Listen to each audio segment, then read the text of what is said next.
Happy morning, everyone. I'm so excited today that we're going to talk about this book. It's called Atomic Habit. And then we have Regine, our special guest, in the house. Welcome, Regine. Happy morning, everyone. I'm so excited today. Okay, right now we are live. So pass the session to Gideon first to start a little bit here. Yeah, I'll talk a little bit about this book, Atomic Habits. And this book actually offers a proven framework of how to getting 1% better every day.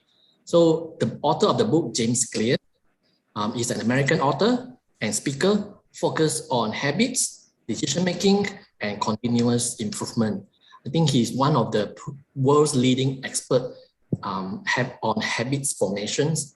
And this book will actually tell you how to have practical strategies that will teach you how to master the tiny behavior that leads to remarkable results. So this book will show you how small, incremental, everyday routines will compound into massive positive change over time. So if you want to still struggle how to change your habit, you should listen to us. Let's see. Right now, this book, before we jump into this book, let me give a short introduction about Regine to you first. Regine, she is from Penang, and she's married with 2 kids. And she graduated from USM as a certified zoologist and urban entomologist. And today, we are in her office. And you see that at her background there is a mini library with more than 100 books of collection. And just now, I just finished the short trip in her library only. And you see, because of that, you know that her hobby is reading. She love to read. And we have all different types of books you can see at her background. And her preference of the book is about history, military, crime psychology, biography, memoirs, travel, EQ, and leadership. And today, we want to talk about this definitely. All right. And before that, she has a hobby that I want to tell you as well. Her hobby is travel, and definitely she loves coffee so much. Just now, right before our session, she gave me a coffee from Starbucks. Thank you, Regine. And did you also have, right, your coffee? Yes. Yeah, we have all of us. We have a Starbucks coffee today, right before our session. Then you know how much she loves coffee, as well as watching TV, watching movie. Let's go for our today's session. Regine, after you read this session, this book, I know that before you read this English version, you actually read the Mandarin version, right? It's a Mandarin version, translation version of Atomic Habits. So what is your aha moment after reading from this book? Can you share with us? Yeah, good morning, everyone. I'm Regine. Yeah, I'm a Chinese book reader. I hardly read English book unless it's needed. So for the Atomic Habits, I read the Chinese versions. This is one of my favorite books because I think the point in the books and also the step and the tips that you give to us how to change or pick up a good habit is very convincing. Because most of people would think that to change is very difficult. You need to do a big change or take a big steps or sacrifice to pick up a habit. But this book actually give you some tips. So when I was invited to join you all for this book dates with you, I actually purchased the English version because I'm not sure what's the different sharing in the books original in English version by James Clear and how the translator in Chinese actually interpret the points. So I want to make sure it's actually aligned. So what I share will be is also convincing to all the audience and readers. And I found it's actually almost the same. And both Chinese version and English version is equally powerful. Definitely.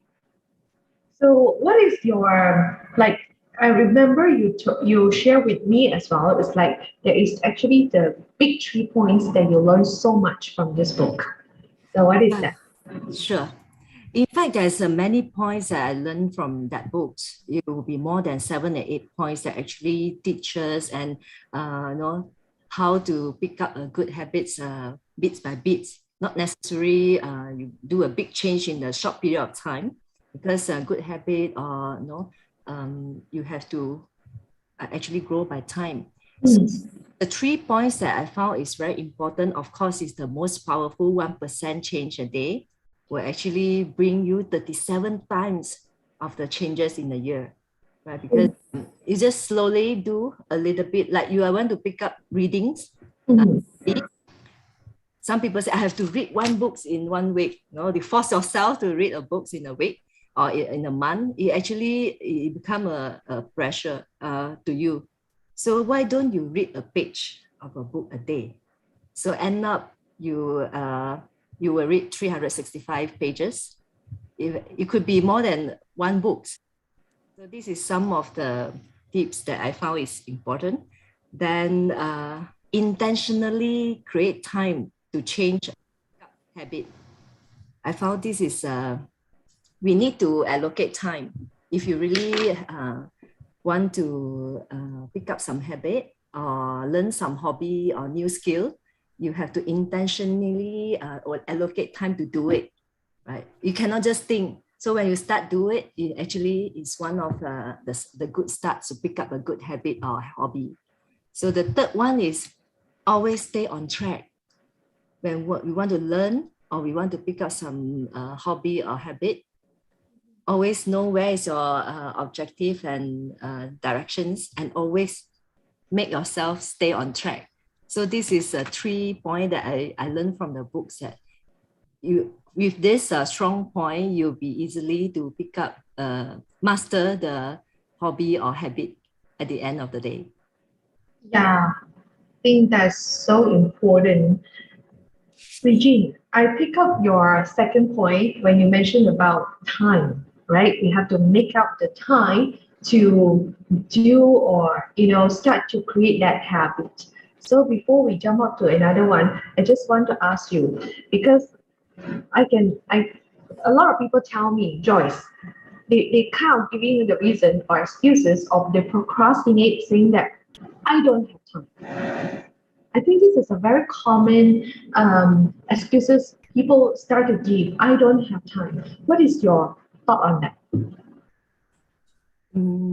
Like in the books, mentions that you have to, if you really have a determination, want to pick up some hobby or change some bad habit or pick up some good habit, you have to intentionally do it. For example, from today onwards, I want to read a book.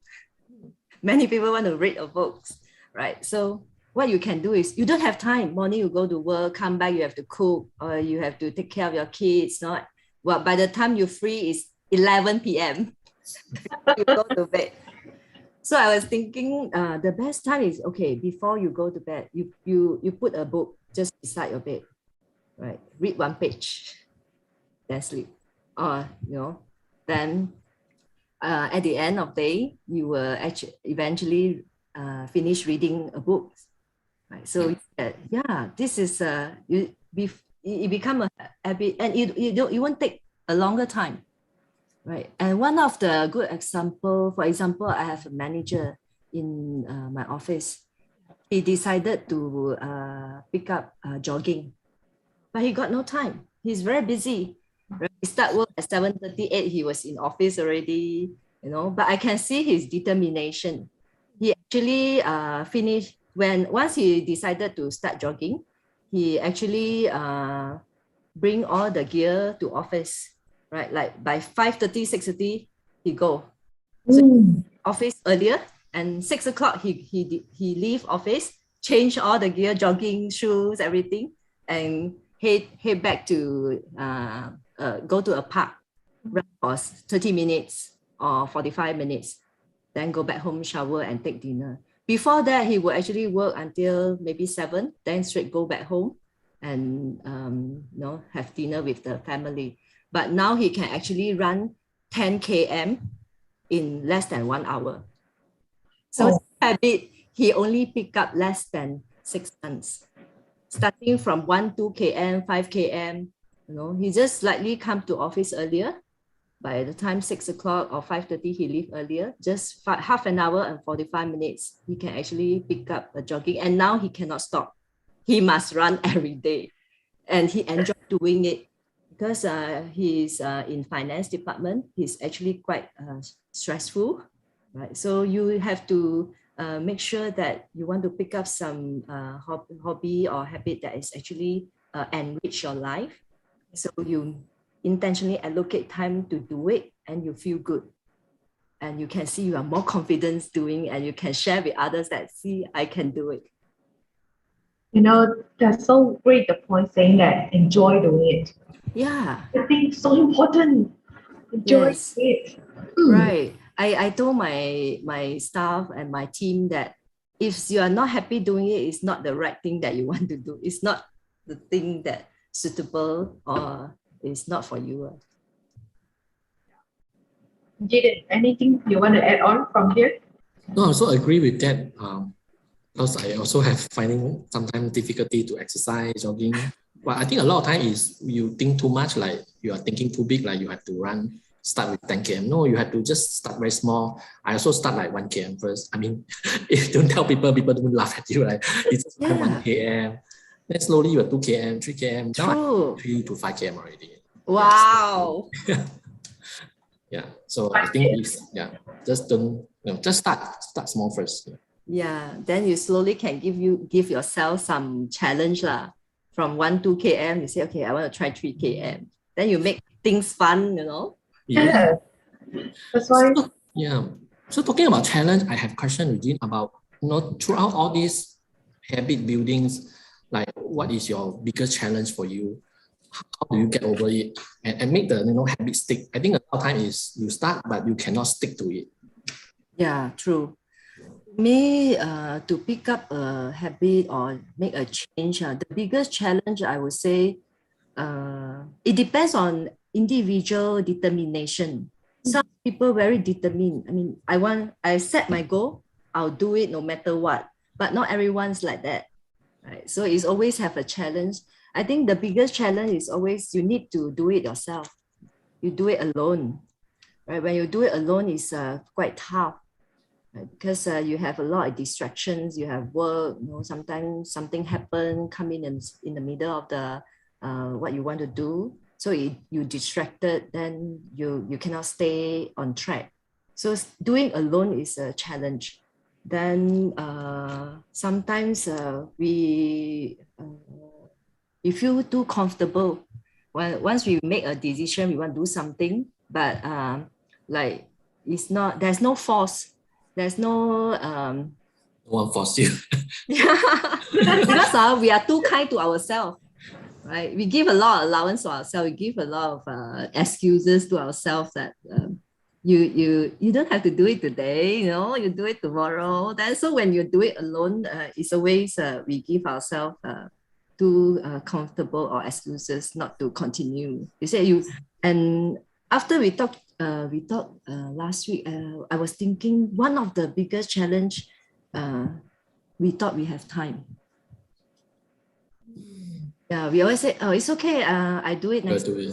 Next year, my resolution. We don't know, with this critical time, so many things is uncertain. I don't think we should take things for granted now. Yeah, you see me today, you might not see me tomorrow. Then if you have something to do it, you have to do it as fast as possible. So don't, because I see most of the youngster or new generation, they thought they are still young. They said, oh, I'm just 20s, I still have long way to go. I can do it when I'm 30s or 40s. But I would say if you think it's good, it's right, just pick up early as possible. So this is 3 challenge I found. It will actually stop people from pick up good habit or do some changes or in your life. Yeah. I also remember you told that don't do it alone. Like for you will just put it in social media, let people know. Yeah, that's yeah. With all the challenge, you of course have to find the solution to stop yourself the distractions. So what I do is I announce what I want to do. I announce to everyone. So you not only yourself do it alone or you force yourself, but everyone is looking at you whether you are doing it or not. So it become intentionally create the objective. Yeah. Yeah. So you accountability, correct? Or you create a team or group of people do it together. So you have people to encourage each other, push you, you know. Yeah. So I quite agree this one because like myself, if I'm an introvert, if I'm not comfortable with social media, I can group a private group or club, you know, they will do the same to you, right? Yeah. Just tell you to do it. Yeah, even now, let's say we want to pick up jogging or running, to run together, but actually share the run score in the apps, right? So you can see, oh, he run 40 minutes for 10 km, then later I want to run for 39 minutes. So, Wow.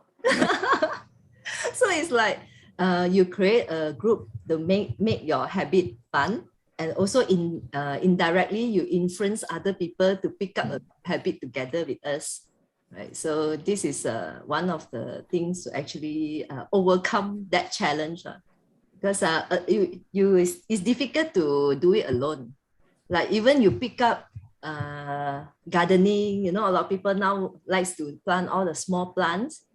There's always a group in the Facebook, you can see, you join the group, then you can see people how to plant it. They have some tips to share. So your habit and the hobby become more interesting because there's so much thing you don't know about your hobby. So much thing that we still need to learn about, you know, how to develop that habit you want to do it. That's the power of community. Yes. Yeah. I love to have all this community that come together to really support each other, then hold each other accountable in any form of the way that we want to build a new positive habits, right? Right. Yeah, it comes across my mind when just now you put up a point, spontaneous one. All right, talking about people think that they have time. So I remember like just past 1 week, Gideon shared with me something about he visited a graveyard and he told me like 30% of the deceased that the at the tomb there actually we can see how long they actually live, and then 30% of the disease is actually died before 30 years old, at the age of 30 years old. I'm seeing that this is it's like a shocking things for me as well to see. People think that they have time. In fact, life is short. Yeah. We don't know. Nothing is guaranteed. Right. So, Giddy, you have anything to share while you are visiting the graveyard? Purposely, because I read so many, like some people say you need to visit the cemetery once a year to know the meaning of life. So I decided to do that this year, like kind of weird also, but for me just walk there, and then when I see that so many people die so young, I think that every day that I live now is a bonus, so I need to do something that is meaningful for me and also for the society. Yeah. That's why we are here. That's why we are here to really help. We want to create awareness. To have these little habits to bring up the good habit, to cultivate the reading habit in the world. So that's the reason why we do that. And now we have another one to ask Regine is, just how you share your challenge, right? Say, then how about those time, the environment? How do you deal with the environment that is not really favor to your change? Let's say you want to change to a new habit like eating healthy, all right? But your environment, those around you that's close to you, but they don't really eat that healthy diet. So we all of us does experience something like that before. So how do you deal with that kind of situations?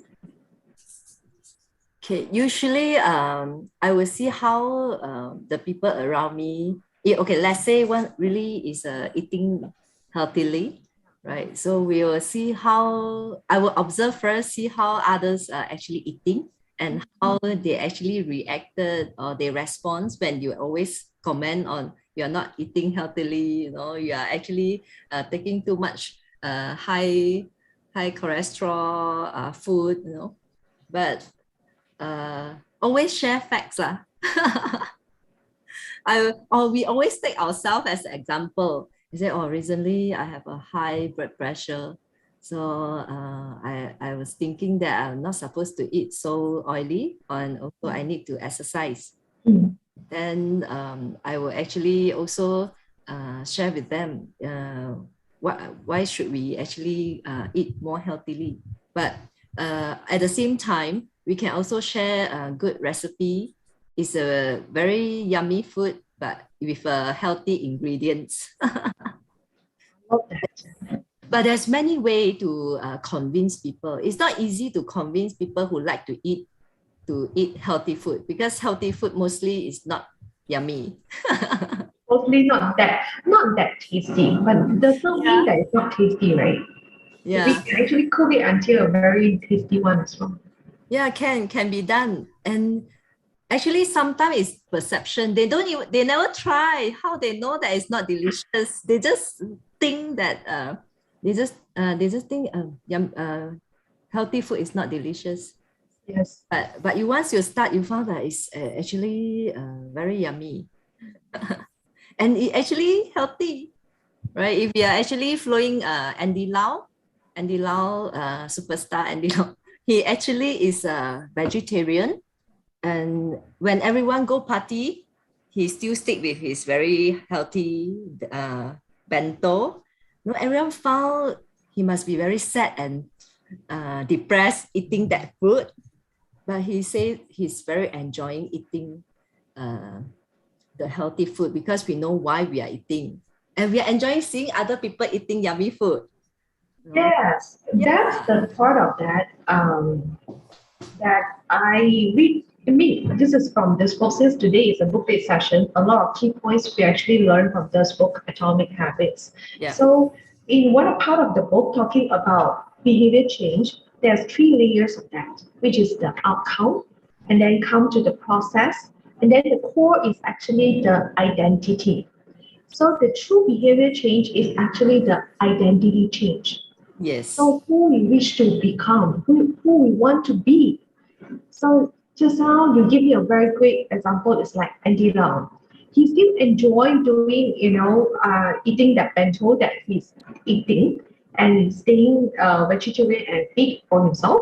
And this is like he want to be healthy. This is his identity. So I can see that so much, especially with those around, not only about the healthy, but the other things as well. So this is part of the things that I love to share from this book. You all can go to check this book out. The aha moment for me to read this book is actually about the identity change. Right. Yeah, because when that good habit stick with you, when people think about you straight away, oh, there's a yoga master. That people can cook very healthy food. This girl jog every day. That will become a identity already. Yes. Anything to add on before we still have time? No problem. We are very flexible on our time. Yeah, I want to share a little bit just now. You're talking about we have to visit the graveyard every year. Yeah. To feel, to appreciate what we have now. I think most Chinese will visit graveyard or no every year during Qingming. But it's good to share with the new generations about this. I think it's important, especially these 2 years, we have so much of uncertainties. Also, we see people very close to us pass away. Right. In these 2 years, I read a lot about how to handle family or people who lost their loved one.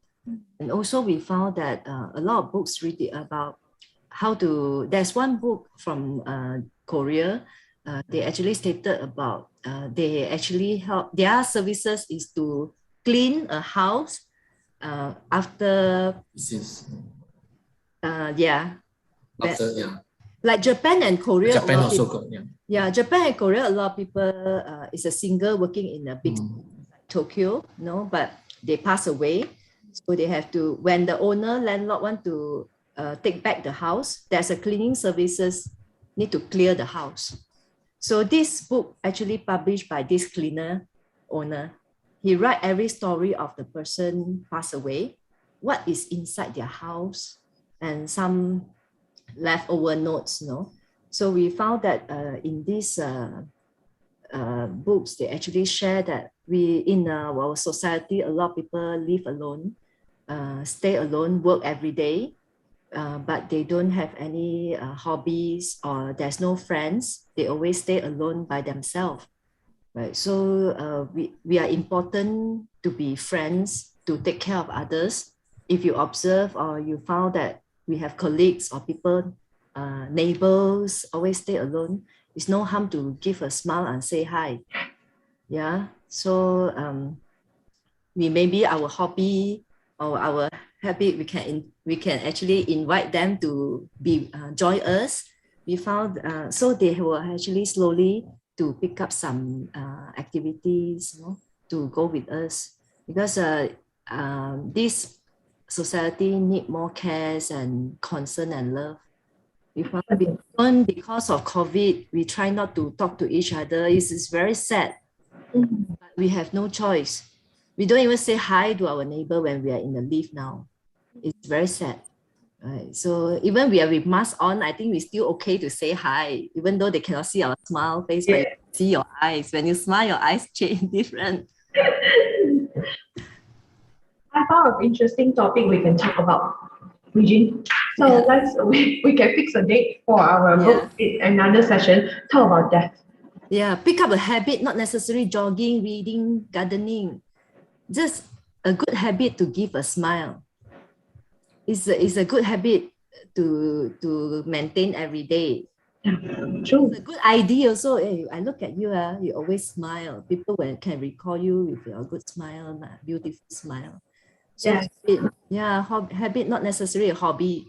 It can be things that you continuously do and influence others, right? So like you're always fun, you're always happy, it's also a good habit. Very lovely. Because I started to practice this, I think, about 7 years ago. It's like every single person that I see, I want to give them a smile. Yeah, you don't have time. You don't need time to smile, learn how to smile. You don't need time how to say hi. Even online, like online, when I mean, because of COVID, sometimes we meet up through online. And then there is someone tell me before, Joyce, why every time you look like smiley face, why are you so cheerful? I said, I just love to give people smiling face. Yeah. This happened to be become a second nature for me already after years of practice. And definitely this is a good habit. We all encourage you all to really practice. Right. Because so much difficulties in life. It's a critical time. We don't want to share more problems and issues to everyone, right? Everyone have their own challenge now. So we handle our own challenge and we give smile to and cares to others. That's important. And the smile actually have a ripple effect. The ripple effect is like you don't know how you don't know how you can impact the feeling about someone's day. You can make someone's day beautiful just because of that smile, right? Yeah, true. And it makes the world much more loving and much more caring. Yeah. And definitely, this is something I always share in the social media as well. If we all can put a little bit of care and love to this society, and the society, the world will become a better place. Yeah, agree. Totally agree. So go and to get this book, to read it through. definitely is so great to help you to build positive habits. Because if you want to have a life that you are enjoyable, this is the book to go to, right? Yeah. Yes. And inside the books, it actually make the books very interesting to read because it's not only wording. There's a graph, no, there's a table. Yes. Very, very practical. Yeah. Especially, I mean, I'm a very practical girl. So every time, I mean, I also very science. So I love graph, I Yes. love all the chart to show me, I mean, not only the writing. And when he didn't see me highlight the book, he said I destroyed the book. He said, I have this chance to read this book because this book is actually present by Gideon to me during my birthday in August. So it's actually my birthday present. So thank you so much for the book. And thanks, Regine, for being here. And we really enjoy to be in your office.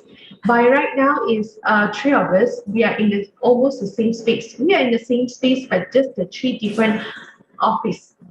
I can see Gideon like Yeah, I can see. there. So it's like we can see each other, but we are just because we want to still using Zoom, not cramming every one of us together. So that's how. Thank you so much again, and Thank you. see you all again.